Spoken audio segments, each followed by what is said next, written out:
Hello everyone, I am reading Harry Potter and the Philosopher's Stone, Chapter 9, The Midnight Duel. Harry had never believed he would meet a boy he hated more than Dudley, but that was before he met Draco Malfoy. Still, first-year Gryffindors only had potions with the Slytherins, so they didn't have to put up with Malfoy much. Or at least, they didn't until they spotted a notice pinned up in the Gryffindor common room, which made them all groan. Flying lessons would be starting on Thursday, and Gryffindor and Slytherin would be learning together. Typical, said Harry darkly. Just what I always wanted. To make a fool of myself on a broomstick in front of Malfoy. He had been looking forward to learning to fly more than anything else. You don't know you'll make a fool of yourself, said Ron reasonably. Anyway, I know Malfoy's always going on about how good he is at Quidditch, but I bet that's all talk. Malfoy certainly did talk about flying a lot.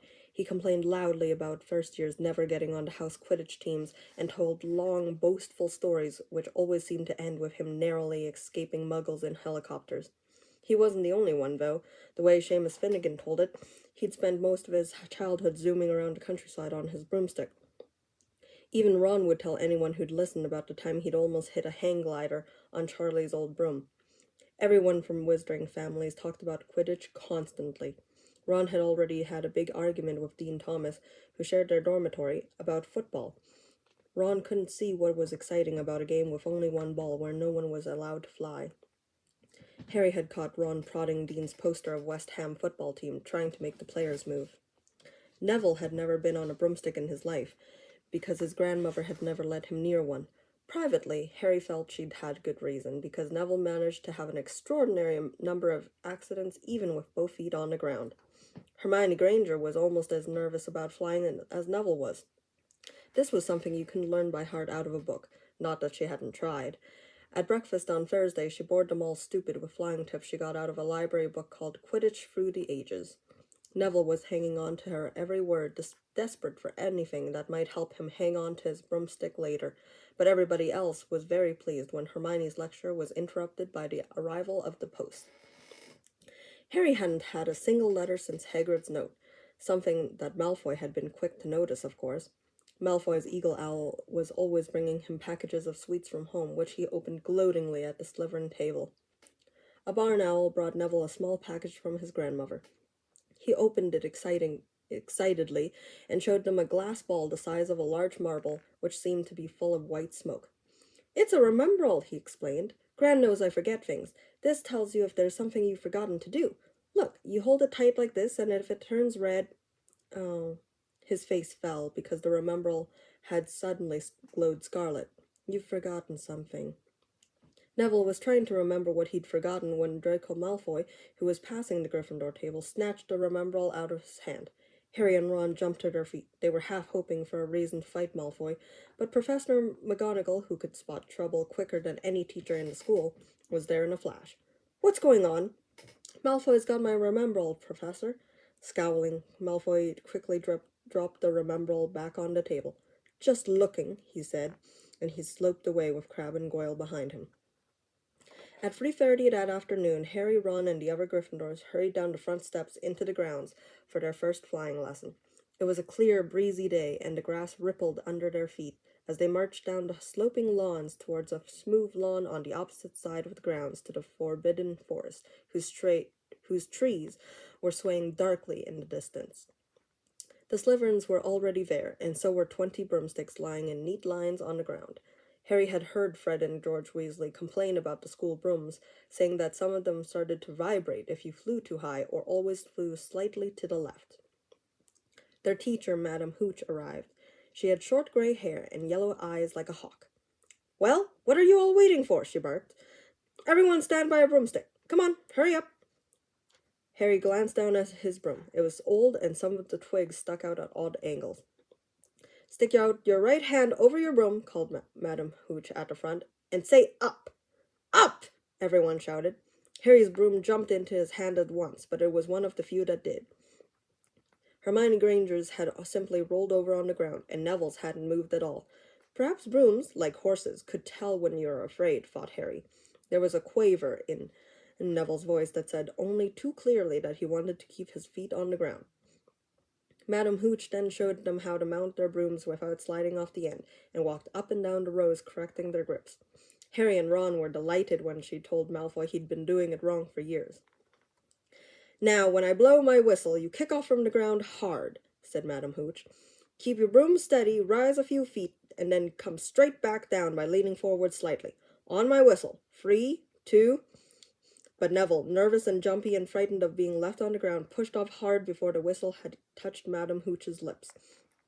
"Come back, boy!" she shouted, but Neville was rising straight up like a cork shot out of a bottle. 12 feet, 20 feet.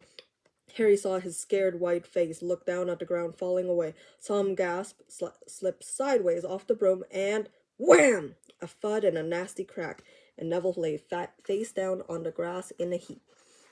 His broomstick was still rising higher and higher, and started to drift lazily towards the forbidden forest and out of sight. Madam Hooch was bending over Neville, her face as white as his. "Broken wrist," Harry heard her mutter. "Come on, boy, it's all right. Up you get." She turned to the rest of the class. "None of you is to move while I take this boy to the hospital wing. You leave those brooms where they are, or you'll be out of Hogwarts before you can say Quidditch. Come on, dear." Neville, his face tear-streaked, clutching his wrist, hobbled off with Madam Hooch, who had her arm around him. No sooner were they out of earshot than Malfoy burst into laughter. "Did you see his face, the great lump?"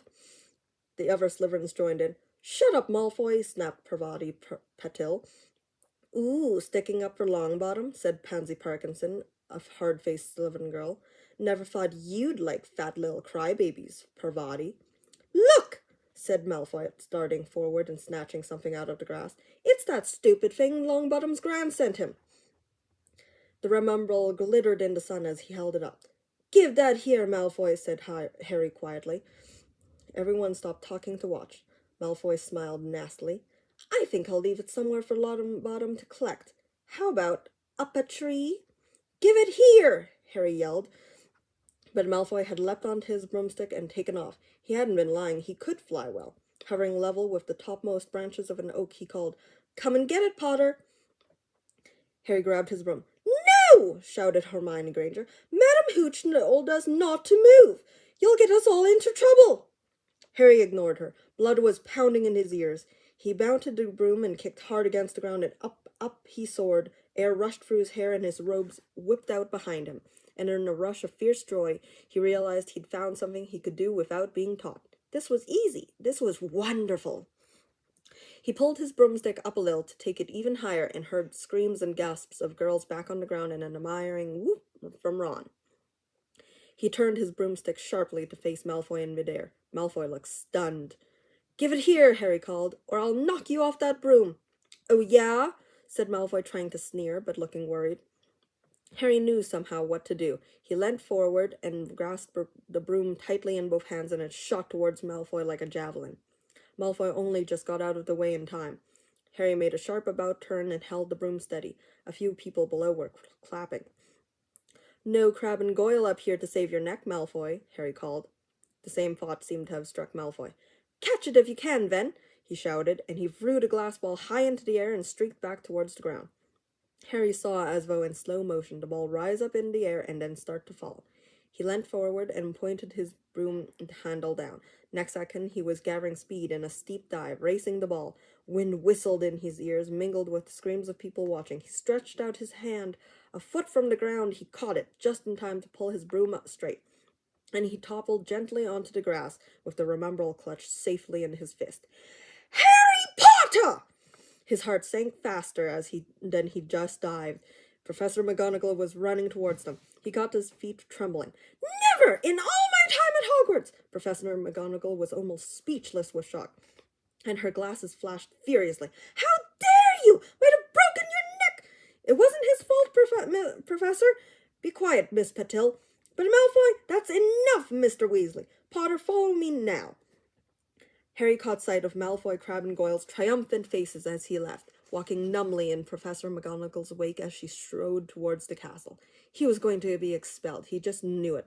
He wanted to say something to defend himself, but there seemed to be something wrong with his voice. Professor McGonagall was sweeping along without even looking at him. He had to jog to keep up. Now he'd done it. He hadn't even lasted 2 weeks. He'd be packing his bags in 10 minutes. What would the Dursleys say when he turned up on the doorstep? Up the front steps, up the marble staircase inside, and still Professor McGonagall didn't say a word to him. She wrenched open doors and marched along corridors with Harry trotting miserably behind her. Maybe she was taking him to Dumbledore. He thought of Hagrid, expelled but allowed to stay on as gamekeeper. Perhaps he could be Hagrid's assistant. His stomach twisted as he imagined it, watching Ron and the others becoming wizards while he stumped around the grounds carrying Hagrid's bag. Professor McGonagall stopped outside a classroom. She opened the door and poked her head inside. "Excuse me, Professor Flitwick. Could I borrow wood for a moment?" Wood? Thought Harry, bewildered. Was wood a cane she was going to use on him? But Wood turned out to be a person, a burly fifth-year boy who came out of Flitwick's class looking confused. "Follow me, you two," said Professor McGonagall, and they marched on up the corridor, Wood looking curiously at Harry. "In here." Professor McGonagall pointed them into a classroom which was empty except for Peeves, who was busy writing rude words on the blackboard. "Out, Peeves!" she barked. Peeves threw the chalk into a bin which clanged loudly, and he swooped out cursing. Professor McGonagall slammed the door behind him and turned to face the two boys. "Potter, this is Oliver Wood. Wood, I found you a seeker." Wood's expression changed from puzzlement to delight. "Are you serious, Professor?" "Absolutely," said Professor McGonagall crisply. "The boy's a natural. I've never seen anything like it. Was that your first time on a broomstick, Potter?" Harry nodded silently. He didn't have a clue what was going on, but he didn't seem to be being expelled, and some of the feeling started coming back to his legs. "He caught that thing in his hand after a 50-foot dive," Professor McGonagall told Wood. "Didn't even scratch himself. Charlie Weasley couldn't have done it." Wood was now looking as though all of his dreams had come true at once. "Ever seen a game of Quidditch, Potter?" he asked excitedly. "Wood's captain of the Gryffindor team," Professor McGonagall explained. "He's just a build for a seeker, too," said Wood, now walking around Harry and staring at him. "Light, speedy, we'll have to get him a decent broom, Professor. A Nimbus 2000 or a Clean Sweep 7, I'd say. I shall speak to the Professor Dumbledore and see if we can't bend the first-year rule. Heaven knows we need a better team than last year. Flattened in that last match by Slytherin. I couldn't look Severus Snape in the face for weeks." Professor McGonagall peered sternly over her glasses at Harry. "I want to hear you're training hard, Potter, or I may change my mind about punishing you." Then she suddenly smiled. "Your father would have been proud," she said. "He was an excellent Quidditch player himself." "You're joking!" It was dinner time. Harry had just finished telling Ron what had happened when he left the grounds with Professor McGonagall. Ron had a piece of steak and kidney pie halfway to his mouth, but he'd forgotten all about it. "Seeker," he said, "but first years never! You must be the youngest house player in about a century," said Harry, shoveling pie into his mouth. He felt particularly hungry after the excitement of the afternoon. "Wood told me." Ron was so amazed, so impressed, he just sat and gaped at Harry. "I start training next week," said Harry. "Only don't tell anyone. Wood wants to keep it a secret." Fred and George Weasley now came into the hall, spotted Harry, and hurried over. "Well done," said George in a low voice. "Wood told us. We're on the team, too. Beaters. I tell you, we're gonna win that Quidditch Cup for sure this year," said Fred. "We haven't won since Charlie left, but this year's team is going to be brilliant. You must be good, Harry. Wood was almost skipping when he told us. Anyway, we've got to go. Lee Jordan reckons he's found a new secret passageway out of the school. Bet it's that one behind the statue of Gregory the Smarmy that we found in our first week. See you." Fred and George had hardly disappeared when someone far less welcome turned up. Malfoy, flanked by Crabbe and Goyle. "Having a last meal, Potter? When are you getting the train back to the Muggles?" "You're a lot braver now that you're back on the ground and you've got your little friends with you," said Harry coolly. There was, of course, nothing at all little about Crabbe and Goyle, but as the high table was full of teachers, neither of them could do more than crack their knuckles and scowl. "I'd take you any time on my own," said Malfoy. "Tonight, if you want. Wizard's duel. Wands only, no contact. What's the matter? Never heard of a wizard's duel before, I suppose?" "Of course he has," said Ron, wheeling round. "I'm his second. Who's yours?" Malfoy looked at Crabbe and Goyle, sizing them up. "Crabbe," he said. "Midnight all right? We'll meet you in the trophy room. That's always unlocked." When Malfoy had gone, Ron and Harry looked at each other. "What is a wizard's duel?" said Harry. "And what do you mean you're my second?" "Well, a second's there to take over if you die," said Ron casually, getting started at last on his cold pie. Catching the look on Harry's face, he added quickly, "But people only die in proper duels, you know, with real wizards. The most you and Malfoy will be able to do is send sparks at each other. Neither of you knows enough magic to do any real damage. I bet he expected you to refuse anyways." "And what if I wave my wand and nothing happens?" "Throw it away and punch him on the nose," Ron suggested. "Excuse me." They both looked up. It was Hermione Granger. "Can't a person eat in peace in this place?" said Ron. Hermione ignored him and spoke to Harry. "I couldn't help overhearing what you and Malfoy were saying." "Bet you could," Ron muttered. "And you mustn't go wandering around the school at night. Think of the points you'll lose Gryffindor if you're caught. And you're bound to be. It's really very selfish of you." "And it's really none of your business," said Harry. "Goodbye," said Ron. All the same, it wasn't what you'd call the perfect end to the day, Harry thought, as he lay awake much later listening to Dean and Seamus falling asleep. Neville wasn't back from the hospital wing. Ron had spent all evening giving him advice, such as, "If he tries to curse you, you'd better dodge it, because I can't remember how to block them." There was a very good chance they were going to get caught by Filch or Mrs. Norris, and Harry felt he was pushing his luck, breaking another school rule today. On the other hand, Malfoy's sneering face kept looming up out of the darkness. This was his big chance to beat Malfoy face to face. He couldn't miss it. 11:30, Ron muttered at last. "We'd better go." They pulled on their dressing gowns, picked up their wands, and crept across the tower room, down the spiral staircase, and into the Gryffindor common room. A few embers were still glowing in the fireplace, turning all the armchairs into hunched black shadows. They had almost reached the portrait hole when a voice spoke from the chair nearest them. "I can't believe you're going to do this, Harry." A lamp flickered on. It was Hermione Granger, wearing a pink dressing gown and a frown. "You?" said Ron furiously. "Go back to bed." "I almost told your brother," Hermione snapped. "Percy, he's a prefect. He'd put a stop to this." Harry couldn't believe anyone could be so interfering. "Come on," he said to Ron. He pushed open the portrait of the fat lady and climbed through the hole. Hermione wasn't going to give up that easily. She followed Ron through the portrait hole, hissing at them like an angry goose. "Don't you care about Gryffindor? Do you only care about yourselves? I don't want Slytherin to win the House Cup, and you'll lose all the points I got from Professor McGonagall for knowing about switching spells." "Go away." "All right, but I warned you. You just remember what I said when you're on the train home tomorrow. You're so—" But what they were, they didn't find out. Hermione had turned to the portrait of the fat lady to get back inside and found herself facing an empty painting. The fat lady had gone on a nighttime visit, and Hermione was locked out of Gryffindor Tower. "Now what am I going to do?" she asked shrilly. "That's your problem," said Ron. "We've got to go. We're going to be late." They hadn't even reached the end of the corridor when Hermione caught up with them. "I'm coming with you," she said. "You are not." "Do you think I'm going to stand out here and wait for Filch to catch me? If he finds all three of us, I'll tell him the truth, that I was trying to stop you, and you can back me up." "You've got some nerve," said Ron loudly. "Shut up, both of you," said Harry sharply. "I heard something." It was a sort of snuffling. "Mrs. Norris?" breathed Ron, squinting through the dark. It wasn't Mrs. Norris. It was Neville. He was curled up on the floor, fast asleep, but jerked suddenly awake as he crept nearer. "Thank goodness you found me. I've been out here for hours. I couldn't remember the new password to get into bed."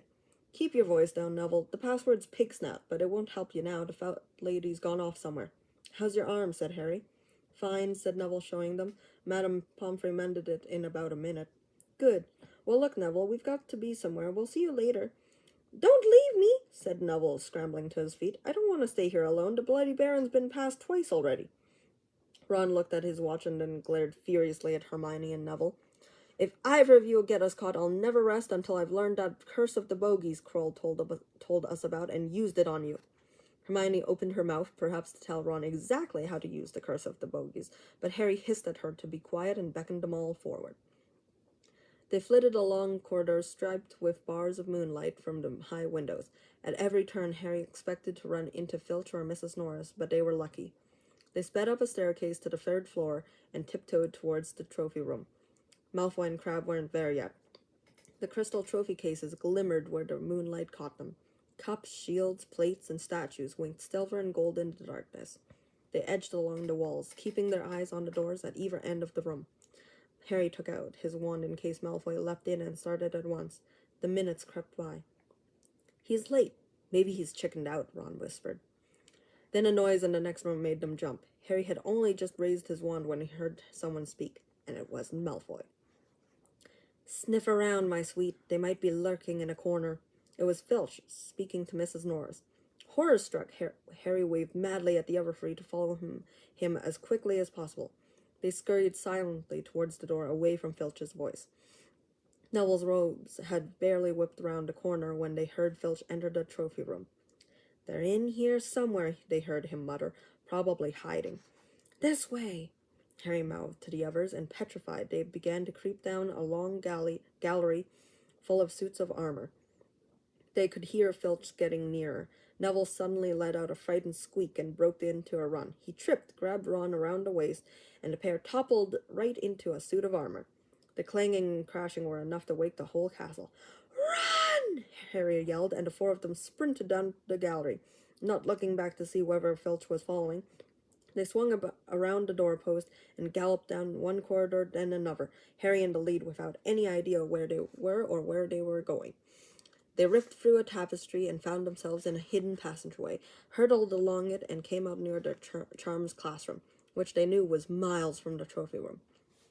"I think we've lost him," Harry panted, leaning against the cold wall and wiping his forehead. Neville was bent double, wheezing and spluttering.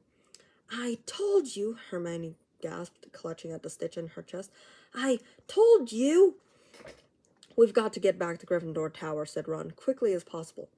"Malfoy tricked you," Hermione said to Harry. "You realize that, don't you? He was never going to meet you. Filch knew someone was going to be in the trophy room. Malfoy must have tipped him off." Harry thought she was probably right, but he wasn't going to tell her that. "Let's go." It wasn't going to be that simple. They hadn't gone more than a dozen paces when a doorknob rattled, and something came shooting out of a classroom in front of them. It was Peeves. He caught sight of them and gave a squeal of delight. "Shut up, Peeves, please, you'll get us thrown out." Peeves cackled. "Wandering around at midnight, ickle thirsties. Tut, tut, tut, naughty, naughty, you'll get caughty." "Not if you don't give us away, Peeves, please."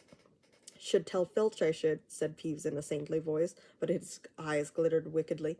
"It's for your own good, you know." "Get out of the way," snapped Ron, taking a swipe at Peeves. This was a big mistake. "Students out of bed!" Peeves bellowed. "Students out of bed, down the charms corridor!" Ducking under Peeves, they ran for their lives, right to the end of the corridor where they slammed into the door, and it was locked. "This is it," Ron moaned as they pushed helplessly at the door. "We're done for. This is the end." They could hear footsteps, Filch running as fast as he could towards Peeves' shouts. "Oh, move over!" Hermione snarled. She grabbed Harry's wand, tapped the lock, and whispered, "Alohomora!" The lock clicked, and the door swung open. They piled through it, shut it quickly, and pressed their ears against it, listening. "Which way did they go, Peeves?" Filch was saying. "Quick, tell me." "Say please." "Don't mess me about, Peeves. Now, where did they go?" "Shan't say nothing if you don't say please," said Peeves in his annoying sing-song voice. "All right, please." "Nothing! Ha-ha! Told you I wouldn't say nothing if you didn't say please. Ha-ha, ha-ha." And they heard the sound of Peeves whooshing away and Filch cursing in rage. "He thinks this door is locked," Harry whispered. "I think we'll be okay." "Get off, Neville." For Neville had been hugging on the sleeve of Harry's dressing gown for the last minute. "What?" Harry turned around and saw quite clearly what. For a moment he was sure he walked into a nightmare. This was too much on top of everything that had happened so far. They weren't in a room as he had supposed. They were in a corridor, the forbidden corridor on the 3rd floor, and now they knew why it was forbidden. They were looking straight into the eyes of a monstrous dog, a dog which filled the whole space between ceiling and floor. It had 3 heads, 3 pairs of rolling mad eyes, 3 noses twitching and quivering in their direction, 3 drooling mouths, saliva hanging in slippery ropes from yellowish fangs. It was standing quite still, all 6 eyes staring at them, and Harry knew that the only reason they weren't already dead was that their sudden appearance had taken it by surprise. But it was quickly getting over that. There was no mistaking what those thunderous growls meant. Harry groped for the doorknob. Between Filch and death, he'd take Filch. They fell backwards. Harry slammed the door shut, and they ran. They almost flew back down the corridor. Filch must have hurried off to look for them somewhere else because they didn't see him anywhere, but they hardly cared. All they wanted to do was put as much space as possible between them and that monster. They didn't stop running until they reached the portrait of the fat lady on the 7th floor. "Where on earth have you all been?" she asked, looking at their dressing gowns hanging off their shoulders and their flushed, sweaty faces. "Never mind that. Pigs now," panted Harry, and the portrait swung forward. They scrambled into the common room and collapsed, trembling into armchairs. It was a while before any of them said anything. Neville indeed looked as if he'd never speak again. "What do they think they're doing, keeping a thing like that locked up in a school?" said Ron finally. "If any dog needs exercise, that one does." Hermione had got both her breath and her bad temper back again. "You don't use your eyes, any of you, do you?" she snapped. "Didn't you see what it was standing on?" "The floor?" Harry suggested. "I wasn't looking at its feet. I was too busy with its head." "No, not the floor. It was standing on a trap door. It's obviously guarding something." She stood up, glaring at them. "I hope you're pleased with yourselves. We could all have been killed, or worse, expelled. Now, if you don't mind, I'm going to bed." Ron stared after her, his mouth open. "No, we don't mind," he said. "You'd think we dragged her along, wouldn't you?" But Hermione had given Harry something else to think about as he climbed back into bed. The dog was guarding something. What had Hagrid said? Gringotts was the safest place in the world for something you wanted to hide, except perhaps Hogwarts. It looked as though Harry had found out where the grubby little package from Vault 713 was.